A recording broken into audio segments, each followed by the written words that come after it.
स्थानिक स्वराज्य संस्थेच्या सर्व निवडणुका घेण्याबाबत निर्देश दिलेले आहेत आणि या दृष्टीने स्थानिक स्वराज्य संस्थेच्या या निवडणुकीच्या दृष्टीने आपल्याशी संवाद साधावा आणि आपल्या माध्यमाने मतदार, उमेदवार, राजकीय पक्ष व इतर सर्व संबंधितांपर्यंत हा संदेश पोहोचण्यासाठी आज आम्ही राज्य निवडणूक आयोगामार्फत ही पत्रकार परिषद आयोजित केलेली आहे। मला आपल्याला सांगायचं वाटते की ही पत्रकार परिषद ही फक्त नगर परिषद आणि नगरपंचायती निवडणुका संदर्भात आज मी संवाद साधणार आहे। राज्यामधल्या ज्या निवडणुकीस पात्र असलेल्या 246 नगर परिषदा आणि 42 नगरपंचायतीच्या सार्वत्रिक निवडणुका राज्य निवडणूक आयोगामार्फत घेण्यात येणार आहे आणि यामधून एकूण 6,859 सदस्य आणि 288 अध्यक्ष यांची निवड होणार आहे। 246 नगर परिषदांमध्ये 10 नवनिर्मित नगर परिषदांचा समावेश आहे आणि 236 नगर परिषदांची मुदत यापूर्वीच संपलेली आहे। राज्यामध्ये एकूण 147 नगरपंचायती आहे, त्यापैकी 42 नगरपंचायतीसाठी निवडणूक होत आहे। त्यामध्ये 15 नवनिर्मित नगरपंचायती आहे आणि 27 नगरपंचायतीची मुदत यापूर्वी संपलेली आहे आणि उर्वरित 105 नगरपंचायतीची मुदत यापूर्वी समाप्त झालेली नाही। नगर परिषदची साधारणतः सदस्य संख्या ही 20 ते 75 आहे आणि नगरपंचायतची सदस्य संख्या ही 17 आहे। नगर परिषदेची निवडणूक ही बहुसदस्यीय पद्धतीप्रमाणे आहे आणि साधारणतः एका प्रभागामध्ये सर्वसाधारणपणे 2 जागा नगर परिषदेमध्ये असतात। पण नगर परिषदच्या सदस्य संख्येचा आकडा विषम जर असेल तर नगर परिषदेमध्ये एका प्रभागामध्ये 3 जागा असतात, म्हणजे साधारणतः मतदारांना 2 ते 3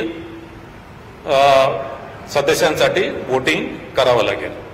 याशिवाय नगर परिषदेचा एक अध्यक्ष आहे, यासाठी सुद्धा मतदान करावं लागेल।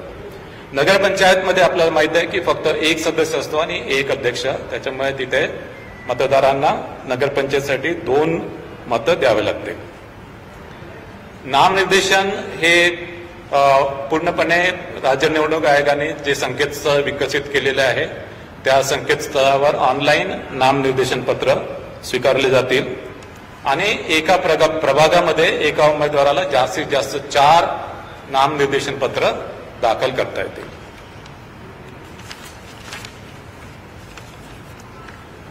संकेतस्थळावर नामनिर्देशन पत्र दाखल केल्यानंतर त्याची प्रिंटआउट काढून ती संबंधित निवडणूक निर्णय अधिकाऱ्याकडे उमेदवारांना द्यावी लागेल। नामनिर्देशन पत्रासोबत जात वैधता प्रमाणपत्र देणे आवश्यक आहे, मात्र ज्यांनी नामनिर्देशनापूर्वी जात वैधता प्रमाणपत्रासाठी अर्ज केला आहे आणि नामनिर्देशनाच्या दिवशी ज्यांच्याकडे जात वैधता प्रमाणपत्र नाही आहे त्यांना अर्ज केल्याची पावती त्यांना सादर करून नामनिर्देशन पत्र त्यांना दाखल करता येईल। मात्र असा उमेदवार फायनली अंतिमतः निवडून जर आला तर त्याला 6 महिन्याच्या आतमध्ये जात वैधता प्रमाणपत्र देणे हे बंधनकारक राहील। नगर परिषद आणि नगरपंचायतच्या मतदार यादी संदर्भात अंतिम मतदार यादी ही 31 ऑक्टोबर 2025 रोजी प्रसिद्ध झालेली आहे आणि मतदान केंद्रनिहाय मतदार याद्या 7 नोव्हेंबर 2025 रोजी प्रसिद्ध होणार आहे। नगर परिषद आणि नगरपंचायतच्या निवडणुकीसाठी एकूण मतदार 1,07,03,576 इतके मतदार आहे आणि त्यासाठी एकूण 13,355 मतदान केंद्रांची व्यवस्था करण्यात आलेली आहे। या निवडणुकीसाठी पुरेशी इलेक्ट्रॉनिक वोटिंग मशीनची व्यवस्था करण्यात आलेली आहे। या निवडणुका इलेक्ट्रॉनिक वोटिंग मशीनद्वारेच होणार आहेत आणि त्यामध्ये 13,726 कंट्रोल युनिट आणि 27,452 बॅलेट युनिटची व्यवस्था केलेली आहे. उमेदवारांसाठी जी खर्च मर्यादा आहे ती खर्च मर्यादा वाढवण्यात आलेली आहे. अ वर्ग नगर परिषदेसाठी अध्यक्ष पदासाठी 15 लाख, सदस्य पदासाठी 5 लाख, ब वर्ग नगर परिषदेसाठी अध्यक्ष पदासाठी 11,25,000, सदस्य पदासाठी 3,50,000, क वर्ग नगर परिषदेसाठी अध्यक्ष पदासाठी 7,50,000, सदस्य पदासाठी 2,50,000, नगर पंचायतीसाठी अध्यक्ष पदासाठी 6 लाख आणि सदस्य पदासाठी 2,25,000 अशी खर्चाची मर्यादा आहे. मतदारांसाठी निवडणूक आयोगाने, राज्य निवडणूक आयोगाने जे संकेतस्थळ विकसित केलेले आहे त्यामध्ये त्यांना सर्च फॅसिलिटी दिलेली आहे आणि या सर्च फॅसिलिटीमध्ये जाऊन मतदारांना त्यांचे नाव आणि मतदान केंद्र शोधता येईल.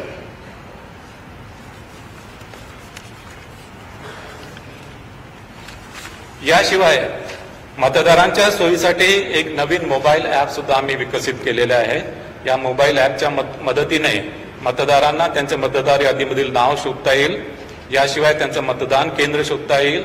याशिवाय नो युअर कॅन्डिडेट म्हणजे उमेदवाराविषयी त्यांनी उमेदवारांनी जे प्रतिज्ञापत्र दाखल केलं त्या प्रतिज्ञापत्राच्या अनुषंगाने त्यांच्या बाबत काही गुन्हेगारीविषयी गुन्हे दाखल केले असतील किंवा त्यांच्या शैक्षणिक क्वालिफिकेशन बाबत आणि त्यांच्या आर्थिक परिस्थितीबाबत त्यांना माहिती मिळू शकेल. म्हणजे नो युअर कॅन्डिडेट ही माहिती सर्वसामान्य मतदारांना ही या मोबाईल ॲपच्या माध्यमाने उपलब्ध होईल.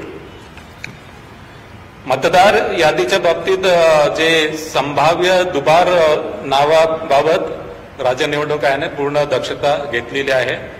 राज्य निवडणूक आयोगाने त्यांच्या सिस्टीमवर टूल विकसित केलेले आहे आणि या टूलच्या माध्यमाने प्रत्येक नगर परिषद नगरपंचायतीमधील प्रभागामध्ये संभाव्य दुबार मतदार हे डबल स्टार असे चिन्ह त्याच्या पुढे आलेले आहे. जिथे जिथे अशा प्रकारचे डबल स्टार आलेले आहेत तिथे संबंधित अधिकारी संबंधित मतदारांना कॉन्टॅक्ट करून तो कुठल्या प्रभागामध्ये आणि तो कुठल्या मतदान केंद्रामध्ये तो मतदान करेल याची माहिती घेईल. त्यासोबतच त्याचं नाव, त्याचं लिंग, त्याचा फोटोग्राफ आणि त्याचा पत्ता या सर्व बाबी सुद्धा तपासेल. ज्या मतदान केंद्रामध्ये त्यांनी ऑप्शन दिलेलं आहे त्या मतदान केंद्रामध्ये त्याला मतदानाची सोय असेल आणि इतर मतदान केंद्रामध्ये त्याला मतदान करता येणार नाही. ज्या मतदारांच्या नावानं पुढे डबल स्टार आलेला आहे, दुबार मतदार म्हणून डबल स्टार आलेला आहे, पण त्यांनी काही प्रतिसाद दिला नाही तर सर्व मतदान केंद्रावर त्याचं डबल स्टार म्हणून नोंद होईल आणि असा मतदार मतदान केंद्रावर आल्यानंतर त्याच्याकडून एक डिक्लेरेशन घेतलं जाईल की या मतदान केंद्राव्यतिरिक्त इतर मतदान केंद्रामध्ये त्यांनी मतदान केलं नाही किंवा या मतदानानंतर दुसऱ्या मतदान केंद्रावर तो मतदान करणार नाही. म्हणजे एकाच मतदान केंद्रावर त्याला मतदान करता येईल. ऑफकोर्स त्याच्या ज्या वेगवेगळे जे अधिनियम आहेत आणि नियम याच्यामधल्या मतदारांच्या पात्रतेविषयी ज्या तरतुदी आहेत त्या ऑफकोर्स प्रिसाइडिंग ऑफिसर या तपासून घेतील. मतदार जागृतीच्या संदर्भात मतदानाचा टक्का वाढावा यासाठी आम्ही 32 वेगवेगळ्या प्रकारचे ऍक्च्युअली वोटर्स अवेअरनेस कॅम्पेन आम्ही घोषित केलेले आहेत आणि संबंधित नगर परिषद आणि नगरपंचायती यांच्या निधीमधून हे जे मतदान आणि काही निधी राज्य निवडणूक आयोगाकडे पण आहे. सोशल मीडियाच्या माध्यमाने आणि राज्य निवडणूक आयोगाने त्याच्या संदर्भात एक गीत सुद्धा तयार केलेलं आहे आणि या वोटर्स अवेअरनेस कॅम्पेनच्या माध्यमाने मतदानाचा टक्का जास्तीत जास्त वाढेल याच्याबद्दल आम्ही दक्षता घेतलेली आहे. वेगवेगळे पोस्टर्स, बॅनर्स, क्रिएटिव्ह आर्ट, भित्तिचित्र, चित्ररथ याच्या माध्यमाने सुद्धा वोटर्स अवेअरनेस कॅम्पेन राबवलं जाईल. मतदान केंद्रावर पुरेशा सुविधा देण्यात आलेल्या आहेत आणि त्याच्यामध्ये विशेष करून दिव्यांग मतदार, तान्ह्या बाळासह ज्या स्त्रिया आहेत, गरोदर स्त्रिया आहेत, ज्येष्ठ नागरिक आहेत यांना प्राधान्याने मतदान करून दिलं जाईल. दिव्यांग आणि ज्येष्ठ नागरिकांसाठी रॅम्पची सोय केलेली आहे. याशिवाय व्हीलचेअरची सुद्धा व्यवस्था करण्यात येणार आहे. सर्व मतदान केंद्रावर विजेची व्यवस्था, पिण्याच्या पाण्याची व्यवस्था, सावलीची व्यवस्था, शौचालयाची व्यवस्था उपलब्ध करून देण्यात आलेली आहे. आणि विशेष करून काही मतदान केंद्र हे गुलाबी मतदान केंद्र म्हणून ऍक्च्युली हे आम्ही करू. आणि या गुलाबी मतदान केंद्रामध्ये या मतदान केंद्रातील सर्व निवडणूक अधिकारी, कर्मचारी, पोलीस कर्मचारी हे महिला कर्मचारी असतील. यावेळेस मतदान केंद्राच्या इमारतीमध्ये मोबाईल नेण्याची एक फॅसिलिटी आम्ही दिलेली आहे. मात्र ऍक्च्युअल मतदान केंद्रामध्ये मोबाईल नेता येणार नाही, त्या इमारतीमध्ये नेता येईल. आणि त्या मतदान केंद्राच्या बाहेर एक फॅसिलिटी असेल, तिथे मोबाईल तिथे डिपॉझिट करता येईल. मात्र हे कंपल्सरी नाही आहे. जे निवडणूक निर्णय अधिकारी याच्या संदर्भात निर्णय घेतील की कुठल्या मतदान केंद्रावर ही मोबाईल नेण्याची फॅसिलिटी उपलब्ध करून द्यायची आहे. या निवडणुकीसाठी नगर परिषद, नगरपंचायत निवडणुकीसाठी 288 निवडणूक निर्णय अधिकारी आणि 288 सहाय्यक निवडणूक निर्णय अधिकारी यांची व्यवस्था आम्ही केलेली आहे. यासाठी एकूण पोलिंग स्टाफ, काउंटिंग स्टाफ एकूण 66,775 निवडणूक अधिकारी कर्मचाऱ्यांची व्यवस्था आम्ही केलेली आहे. यामध्ये एकूण मतदार, पुरुष मतदार हे 53,79,931 असतील. महिला मतदार 53,22,870 असतील. आणि इतर मतदार म्हणजे याच्यामध्ये ट्रान्सजेंडर येतात ते 775 मतदार असतील. अशा अनुषंगाने एकूण मतदार 1,07,03,576 असतील. 13,355 मतदान केंद्राच्या माध्यमाने ही निवडणूक कंडक्ट केल्या जाईल. एकूण 246 नगर परिषदेची निवडणूक होत आहे. 42 नगरपंचायती आहेत. 288 अध्यक्षपदांच्या जागा आहेत. एकूण प्रभाग 3,820 आहेत. एकूण सदस्य संख्या 6,859 आहे. त्यापैकी महिलांसाठी 3,492 प्रभाग हे आरक्षित आहे. अनुसूचित जातीसाठी 895 जागा आहेत. त्यापैकी 498 महिलांसाठी आरक्षित आहेत. अनुसूचित जमातीसाठी 338 सदस्य पद आहेत. त्यापैकी 187 महिला असतील. नागरिकांच्या मागासवर्ग प्रवर्गासाठी 1,821 जागा आहेत. त्यापैकी 1,005 महिला असतील. आणि सर्वसाधारण 3,805 जागा असतील. त्यापैकी 1,802 महिला असतील. आता विभागनिहाय किती नगर परिषद, नगरपंचायतीच्या निवडणूक होत्या हे मी घोषित करतोय. कोकण विभाग 27, नाशिक विभाग 49, पुणे विभाग 60, छत्रपती संभाजीनगर विभाग 52, अमरावती विभाग 45 आणि नागपूर विभाग 55. हा निवडणूक कार्यक्रम जाहीर झाल्यापासून संबंधित नगर परिषद, नगरपंचायतीच्या कार्यक्षेत्रामध्ये आचारसंहिता लागू करण्यात आलेली आहे. आणि ही आचारसंहिता जरी नगर परिषद, नगरपंचायतीच्या कार्यक्षेत्रात जरी लागू असेल तरी अन्य ठिकाणी देखील काही कार्यक्रम किंवा काही निर्णय झाले आणि ते नगर परिषद, नगरपंचायतीच्या मतदारांवर परिणाम करत असतील तर त्याला सुद्धा आचारसंहिता त्याला लागू होईल. मात्र नैसर्गिक आपत्तीबाबत काही उपाययोजना किंवा मदत द्यायची असेल त्याला आचारसंहितेची आडकाठी राहणार नाही. आचारसंहिता आणि कायदा सुव्यवस्था संदर्भात आजच राज्य निवडणूक आयोगाने 2 आदेश जारी केलेले आहेत. आता मी नगर परिषद, नगरपंचायत यांचा प्रत्यक्ष निवडणूक कार्यक्रम जाहीर करत आहे. नामनिर्देशन पत्र दाखल करण्यास सुरुवात 10 नोव्हेंबर 2025. नाम निर्देशन पत्राची दाखल करण्याची अंतिम मुदत 17 नोव्हेंबर 2025. नाम निर्देशन पत्राची छाननी 18 नोव्हेंबर 2025. अपील नसलेल्या ठिकाणी नाम निर्देशन पत्र माघारी घेण्याची अंतिम मुदत 21 नोव्हेंबर 2025. अपील असलेल्या ठिकाणी नाम निर्देशन पत्र माघारीची अंतिम मुदत 25 नोव्हेंबर 2025. निवडणूक चिन्ह नेमून देण्याचा तसेच अंतिमरित्या निवडणूक लढविणाऱ्या उमेदवारांची यादी 26 नोव्हेंबर 2025. मतदानाचा दिवस 2 डिसेंबर 2025. मतमोजणीचा दिवस 3 डिसेंबर 2025. शासन राजपत्रात निकाल प्रसिद्ध करण्याचा दिवस 10 10 नोव्हेंबर 2025, सॉरी 10 डिसेंबर 2025. तर या अनुषंगाने नगरपरिषद नगरपंचायतीच्या निवडणुका या स्वच्छ, पारदर्शक, निर्भय आणि कायदा व नियमाच्या चौकटीत करण्याची संपूर्ण दक्षता राज्य निवडणूक आयोगाने घेतलेली आहे.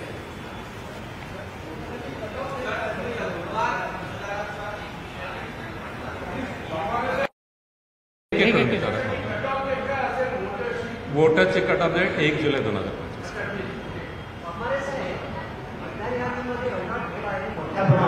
फक्त सत्ताधारी पक्ष सोडून तर सगळे सर्वपक्षीय पक्षांचा विरोध असताना मतदान घेण्यासाठी एवढी घाई का? जोपर्यंत पारदर्शकता येत नाही मतदान यादीमध्ये दुबार मतदार आहेत, तिबार मतदार आहेत, एका ठिकाणी एका गटामध्ये 40-45 लोकांनी मतदान केलं, असं असताना घाई मतदान घेण्याची नाही. दुबार आणि तिबार मतदाराबाबत आम्ही पूर्णपणे उपाययोजना केलेल्या आहेत. त्याची मी प्रक्रिया आपल्याला सांगितलेली आहे. जिथे दुबार मतदार, तिबार मतदार आहेत तिथे आमचे लोक संबंधित मतदारांपर्यंत जातील आणि त्यांना विचारतील, त्यांचे ऑप्शन्स घेतील आणि जे मतदार त्या आव्हानाला प्रतिसाद देणार नाही त्याच्यामध्ये सुद्धा त्यांच्याकडून अंडरटेकिंग घेऊन आम्ही त्यांना मतदान करू देणार आहे.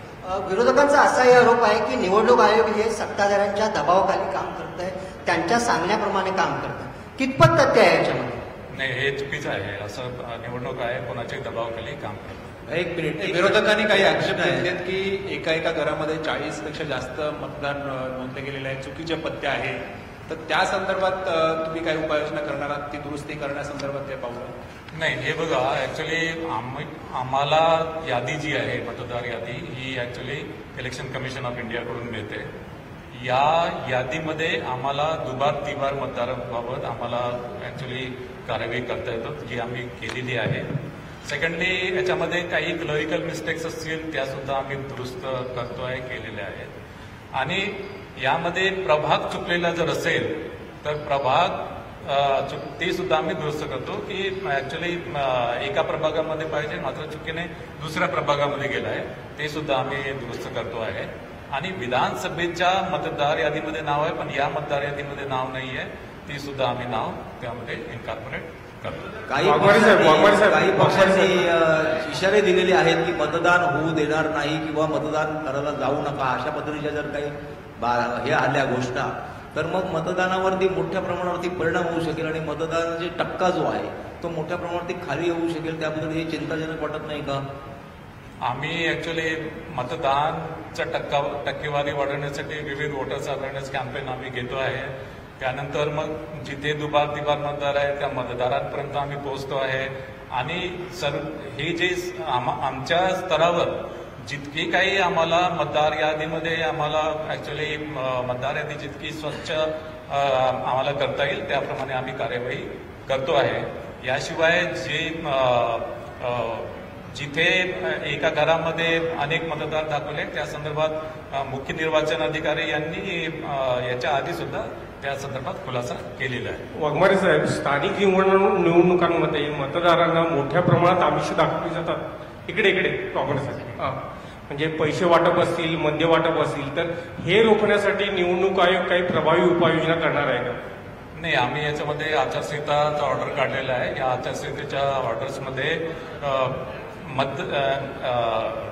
मद्य आणि पैशाचे वाटप याच्याबद्दल सर्व प्रतिबंधक उपाययोजना केलेल्या आहे. पोलीस विभागाला प्रॉपर डायरेक्शन्स दिलेले आहेत आणि यामध्ये सर्व बँका, सर्व पतपेढ्या यांच्या व्यवहारावर पूर्ण लक्ष ठेवणार आहे. याशिवाय विविध प्रकारचे जे पोर्ट्स असतील, एअरपोर्ट्स असतील किंवा विविध ट्रान्सपोर्ट व्हेकल असतील या ठिकाणी सुद्धा पुरेशी उपाययोजना आम्ही करतो.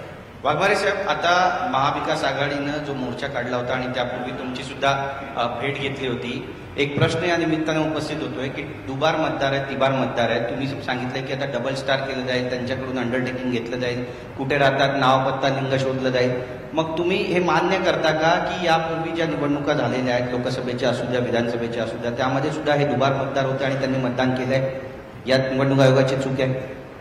नाही, लोकसभा विधानसभा निवडणुकीच्या बाबतीत मी काही कॉमेंट्स करणार नाही.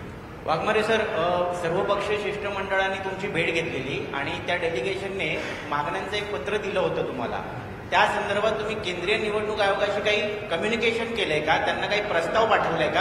आणि त्या प्रस्तावाचा सध्याचा स्टेटस काय आहे? ते उत्तर कधी मिळेल आपल्याला? याच्यामध्ये सर्वपक्षीय शिष्टमंडळाने माझी भेट घेतली होती. त्यावेळेस त्यांनी मागणी केली की ज्या मागणी केल्या त्या अनुषंगाने मी केंद्रीय निवडणूक आयोगाकडे 15 ऑक्टोबर 2025 पर्यंत, जे 1 जुलैपासून 15 ऑक्टोबर 2025 पर्यंत मतदार यादी मी मागितलेली आहे. मात्र त्या संदर्भात कुठल्याही प्रकारचं कम्युनिकेशन भारत निवडणूक आयोगाकडून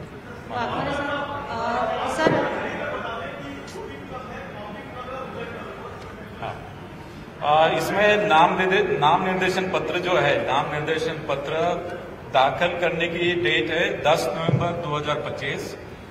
नाम निर्देशन दाखिल करने के लिए जो चालू करने की डेट है वो 10 नवंबर 2025.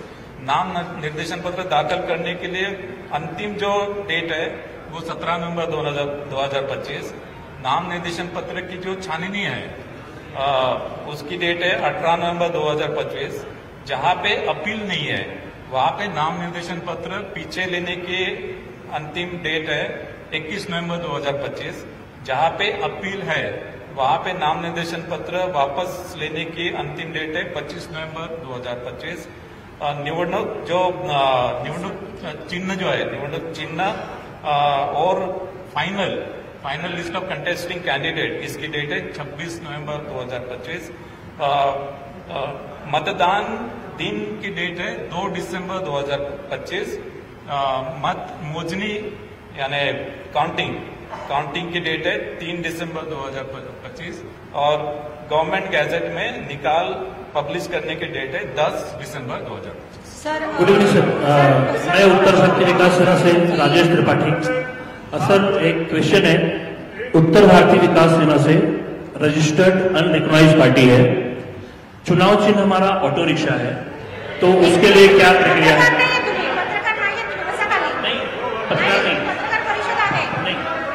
चुनाव चिन्ह के बारे में साफ से पूछना है. नहीं, आप रुक जाइए. तर माझा एक प्रश्न आहे की लोकांचा तुमच्यावरती विश्वास आहे, तुम्ही आतापर्यंत चांगलं काम केलं, पण आता या वेळेला मतदारांचा प्रचंड रोष आहे, त्यांना त्रास आहे आणि त्यांची नावं गाळलेली आहेत किंवा दुबार आलेली आहेत.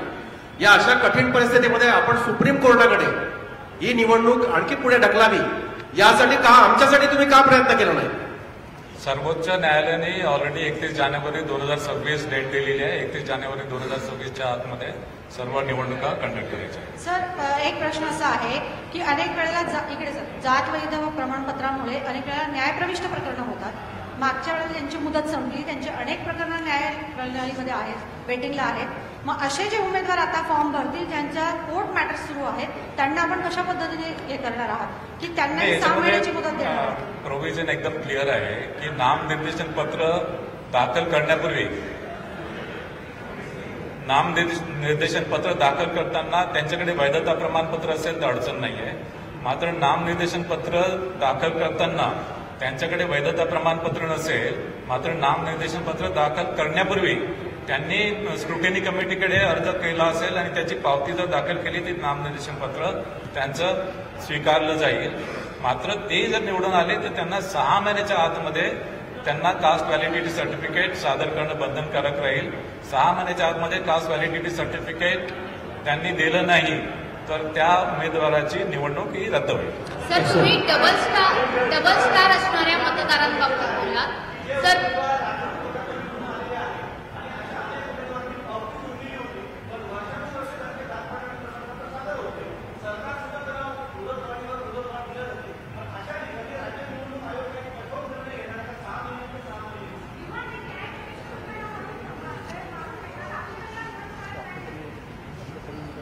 नाही, आता ऍक्च्युली बेसिकली नाम निर्देशनाची जी प्रक्रिया आहे ती आमच्या पदवीमध्ये आहे.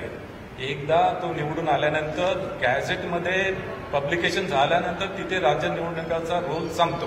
त्याच्यानंतर रोल तो राज्य शासनाचा आहे. सर दुबार मतदारांच्या बाबतीत तुम्ही म्हटलात की आम्ही त्यांना चिन्हांकित करणार आहोत, डबल स्टार देणार आहोत. त्याची काही संख्या आपल्याला ठाऊक आहे का? तिची मोजणी आपण ऍक्च्युली ही जी प्रक्रिया आहे ही ऍक्च्युली आम्ही टूल दिलेला आहे आणि दुबार म्हणजे त्याला स्टॅम्पिंग नाही दुबार, ते संभाव्य दुबार आहे, संभाव्य दुबार.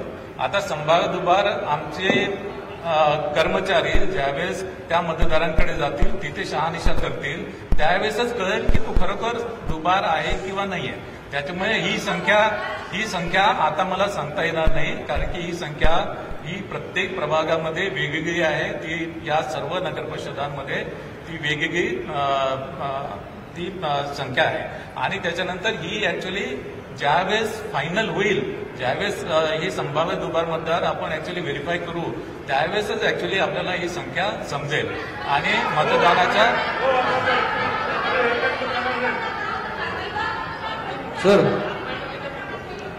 सर या साईडला लेफ्ट नंतर राईट.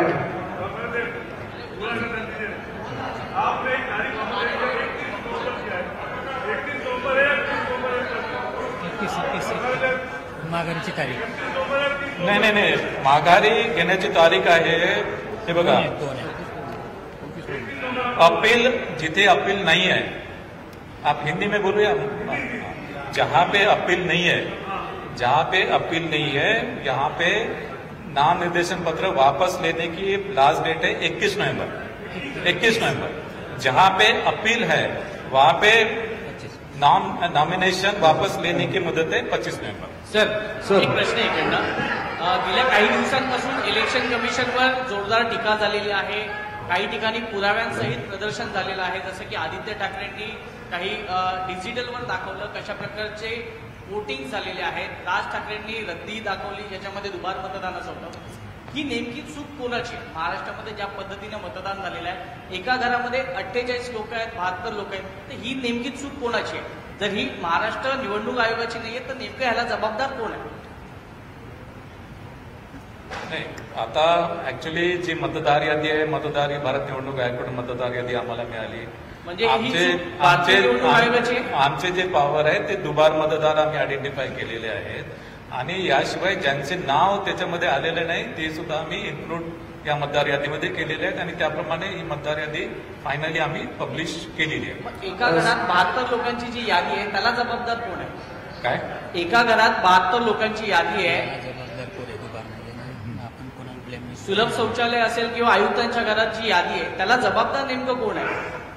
नाही, आता याच्यामध्ये ही जी यंत्रणा आहे, मतदार यादीची यंत्रणा वेगळी आहे.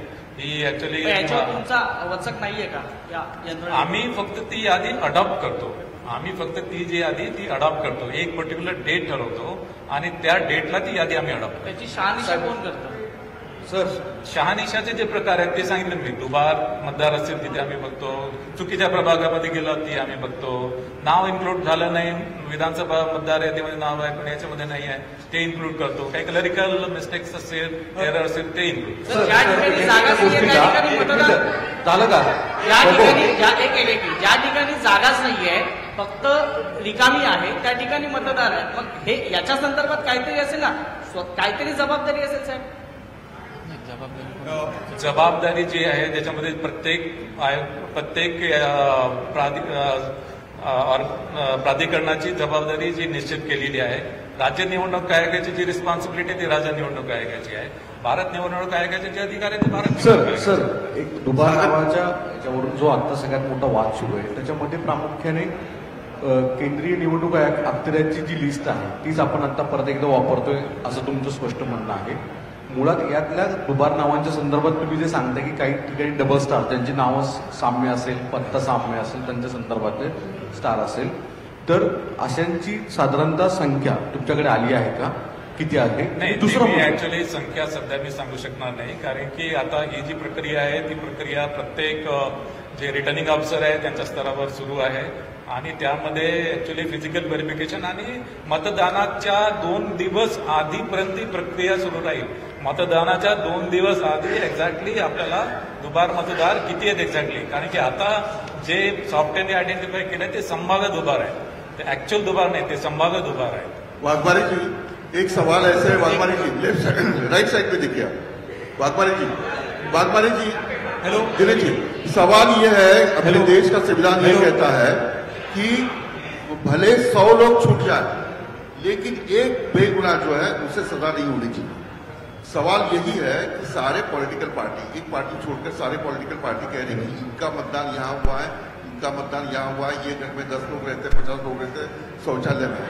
आप जवाब देते वक्त ऐसे जवाब दे रहे कि ये हमारी जिम्मेदारी नहीं है, दूसरे की जिम्मेदारी है। आपके अध्यक्षता में अगर ये चुनाव हो रहे हैं तो आपको ऐसा नहीं लगता कि ये चुनाव निष्पक्ष और किसी एक के ऊपर भी अन्याय नहीं हो? वो कितने हैं ये छोड़ दो, इसकी जिम्मेदारी आप लेते हैं नहीं लेते हैं क्या? और सवाल दूसरा ये है कि ये होते हुए भी आप चुनाव करवाना चाहते हो। कोणत्याही पक्षावर अन्याय होणार नाही आणि कुठल्याही मतदारांवर अन्याय होणार नाही। जो मतदार योग्य आहे, मतदार यादीमध्ये आहे आणि ज्याची या मतदारांची तपासणी प्रिसाइडिंग ऑफिसर लेव्हलवर पण होते, तिथे त्यांना पोलिंग एजंट किंवा प्रिसाइडिंग ऑफिसरला काही त्याच्यामध्ये डाऊट आला तिथे सुद्धा ती तपासणी करू शकतो। बैठक झाली होती, त्या बैठकीमध्ये त्यांनी काही आप जो कह रहे हैं कि जो संभाव डुप्लीकेट वोटर्स हैं उनकी संख्या कितनी है और आप कितने तारीख तक इनको चिन्हित कर पाएंगे, क्योंकि आप 2 तारीख को ही वोटिंग लेने की बात कर रहे हैं। मतदारांची संख्या किती तारखेपर्यंत निश्चित करता येईल? नाही, मतदानाच्या 2 दिवस आधी एक्झॅक्टली जे फिगर्स आहेत ते अभी मेरे पास अप्रॉक्सिमेट फिगर नहीं है। सर राज ठाकरे, उद्धव ठाकरे आणि महाविकास आघाडीच्या सगळ्या नेत्यांनी तुमच्यासोबत एक बैठक घेतली होती, काही मागण्या त्यांनी तुमच्याकडे ठेवल्या होत्या, त्या तुम्ही पूर्ण करणार आहात का? आणि या बैठकीचं पुढे नेमकं काय झालं? सर्वपक्षाची बैठकीच्या अनुषंगाने आम्ही भारत निवडणूक आयोगाला प्रस्ताव पाठवलेला आहे 15 ऑक्टोबरपर्यंतची यादी द्यायला। त्याला अजूनपर्यंत रिस्पॉन्स नाही आहे, मी आधी सांगितलेलं आहे। सर, आपण जी निवडणूक जाहीर करता ही राजकीय पक्ष आणि मतदार यांच्यासाठी आपण ती निवडणूक जाहीर करतो। सर 1 मिनिट, आपण जे उत्तर देत आहे सरकारी औपचारिक उत्तर देत आहे, लोकशाही वाचवण्यासाठी बॅलेट पेपरवर वोटिंग का होत नाही आणि जी मतदानाची यादी आहे जेवढे तुम्हालाही माहिती आहे, जे वोटिंगची जी लिस्ट आहे किंवा जे लोकांची नावाची गोंधळ आहे तो कम्प्लीट होत नाही, आधार कार्डशी वोटिंग कार्ड लिंक होत नाही, तो पण तुम्ही मतदान का घेण्याची काय करताय? हे बघा, 2005 मध्ये इलेक्ट्रॉनिक वोटिंग मशीन आपण आणली। 2005 मध्ये अधिनियमामध्ये तरतूद केली इलेक्ट्रॉनिक वोटिंग मशीनची। याशिवाय इलेक्ट्रॉनिक वोटिंग मशीनच्या संदर्भात वेगवेगळ्या सन्माननीय न्यायालयामध्ये पिटिशन दाखल झालेले आहेत आणि माननीय सर्वोच्च न्यायालयाने निर्वाह दिला आहे की इलेक्ट्रॉनिक वोटिंग मशीनचा वापर योग्य आहे। आपल्या कायद्यामध्ये इलेक्ट्रॉनिक वोटिंग मशीनची सर एक दुसरा प्रश्न असा आहे की जे महाविकास आघाडीच्या माध्यमातून जो प्रश्न उपस्थित केला गेलेला आहे दुबार मतदारांचा, आणि नागरिकांकडून पण काही या संदर्भामध्ये आपल्याकडे मागणी केलेली आहे, राजकीय पक्षांकडून पण मागणी केलेली आहे, कारण तेच राजकीय पक्ष स्थानिक स्वराज्य संस्थेमध्ये निवडणूक लढवतात। पण अशा बाबतीत जर त्यांच्या मनामध्ये शंका असेल आणि आपण म्हणता की मतदार यादी ही केंद्रीय निवडणूक आयोगाकडून तुम्ही अडॉप्ट करता, तर याच्यामध्ये ज्या शंका आहे किंवा ज्या तक्रारी आहे त्याबाबत आपण केंद्रीय निवडणूक आयोगाकडे काय मत मांडलेलं आहे, त्यांच्याकडून काय मत आलेलं आहे की नाहीये? नसेल आलं तर पुन्हा आपण त्याच्यावरती काय भूमिका घेणार? नाही, सर्वपक्षीय शिष्टमंडळाने महत्वाची जी मागणी केली होती की त्यांनी 15 ऑक्टोबरपर्यंत मतदार यादी मागितलेली होती आणि ती आम्ही भारत निवडणूक आयोगाकडे मागणी केलेली आहे। त्याचं उत्तर अजून आलेलं नाही। वाघमारे साहेब इकडे पुढे, वाघमारे साहेब एक जण विचारा कृपया। वाघमारे साहेब पुढं, वाघमारे साहेब एकदा लेफ्ट एक मिनिट, एकदा लेफ्ट एकदा राईट ने घ्या। वाघमारे साहेब पुढं, नाही 1 मिनिट सगळ्यांना विचारू द्या, बाकीचे राहिले त्यांचं होऊ द्या, सगळ्यांना एक थांबा। आवाज नाही तुमचा, सुरेंद्र आवाज नाही। 2017 मध्ये राज्य निवडणूक आयोगाने व्हीव्हीपॅटचा वापर पायलट प्रोजेक्ट म्हणून नांदेडमध्ये केला होता। व्हीव्हीपॅट नाही, बघा व्हीव्हीपॅट जे आहे, व्हीव्हीपॅट एक तर नंबर 1, 1 मिनिट मला उत्तर दे। व्हीव्हीपॅट जे आहे, व्हीव्हीपॅट आपल्या कुठल्याच अधिनियमामध्ये नियमामध्ये व्हीव्हीपॅटची तरतूद नाही आहे, नंबर 1। आपल्या काही स्थानिक स्वराज्य संस्था, काही स्थानिक स्वराज्य संस्था सोडून इतर सर्व स्थानिक स्वराज्य संस्थांमध्ये मल्टी मेंबर मल्टी पोस्ट ची तरतूद आहे। म्हणजे महापालिकेमध्ये 4 मेंबर आहेत, नगर परिषदमध्ये 2 आहेत, आणि जिल्हा परिषदमध्ये 1 विभाग 1 गण, आणि अशी जी मल्टी मेंबर मल्टी पोस्टसाठी व्हीव्हीपॅट मशीन सध्या अस्तित्वात नाही आहे। सर्व स्टेट इलेक्शन कमिशनची टेक्निकल इव्हॅल्युएशन कमिटी यामध्ये स्थापन झाली आहे आणि त्या टेक्निकल इव्हॅल्युएशन कमिटीने व्हीव्हीपॅट संदर्भात टेक्निकल स्पेसिफिकेशन अजूनपर्यंत निश्चित केलेले नाही आणि या दृष्टीने व्हीव्हीपॅटचा वापर आपण या निवडणुकीमध्ये करणार नाही.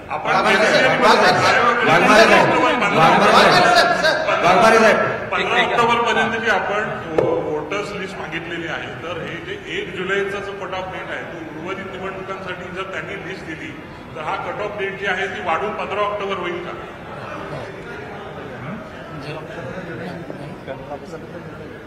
हा नाही, आता ऍक्च्युली 15 ऑक्टोबर पर्यंतची मतदार यादी आम्हाला प्राप्त झाली तर कट ऑफ वाढवण्याबाबत योग्य तो निर्णय आम्ही घेऊ. मात्र अजूनपर्यंत आम्हाला ती यादी काही प्राप्त झाली. एक सवाल ये है कि आपने कहा कि जो डबल वोटर्स हैं उधर 2 बार स्टार मार्क करेंगे और अंडरटेकिंग लेंगे, उसके बाद गारंटी क्या है कि वो आदमी या उनके नाम पर कोई दूसरा आदमी जाकर वोट नहीं करेगा? यही सबसे बड़ा सवाल जो है विपक्ष की ओर से भी पूछा जा रहा है. तो केवल अंडरटेकिंग लेना है या उसके आगे आप क्या करने वाले, ये एक सवाल है.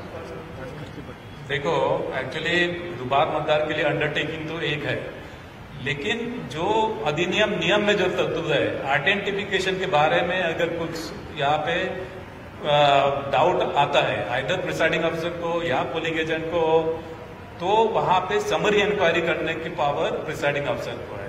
और अगर उनको वहां पे अगर ऐसा दिखाई दिया कि वो समझो बोगस वोटर्स है तो उसको वो वोट नहीं करने देंगे. लेकिन सर दूसरे जो पोलिंग बूथ रहेगा क्या उसको इन्फॉर्म किया जाएगा कि ये जो वोटर है वो दोनों तरफ जिससे ऑलरेडी वहां पे मार्क करेंगे. एग्जैक्टली वहां पे मार्क करेंगे. The basic demand of the opposition leaders who have met you and the CEO of the Maharashtra, they were asking for a special summary revision before to carry out this local body elections. And I think the CEO has already written a letter to the Election Commission of India. Is there any response from the Election Commission of India? If not, then why state is in a hurry to carry out these elections? Regarding what? There is already, the opposition parties have asked for a special summary revision before going ahead with this election. And I think a letter has been communicated with the ECI. Actually, as far as the summary revision is concerned, that is not our jurisdiction. Summary revision is... That is what I'm asking you, sir. Is there any response from the ECI? Like the CEO has already written to the ECI. And this is what the opposition was demanding. No, actually, no communication, no communication by ECI about either summary revision or intensive revision. Sir election program के आपने election program 10 दिसंबर तक announce किया है. Municipal corporation के चुनाव कब होंगे और 31 जनवरी के अंदर आप ले पाएंगे, ये आप कॉन्फिडेंट हैं क्या? 31 जनवरी के अंदर हमको सब इलेक्शन लेना है माननीय सुप्रीम कोर्ट के ऑर्डर से. All elections has to be conducted by 31 January under any circumstances. Waghmare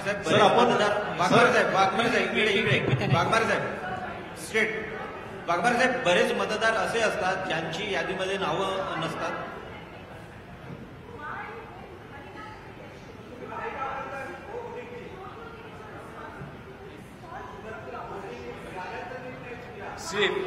See, number one, Honorable Supreme Court has given mandate to take all the elections before 31st January 26. I have to follow that order. And we have taken appropriate measures as far as the voting list is, voters list is concerned. That I already elaborated in detail. आपण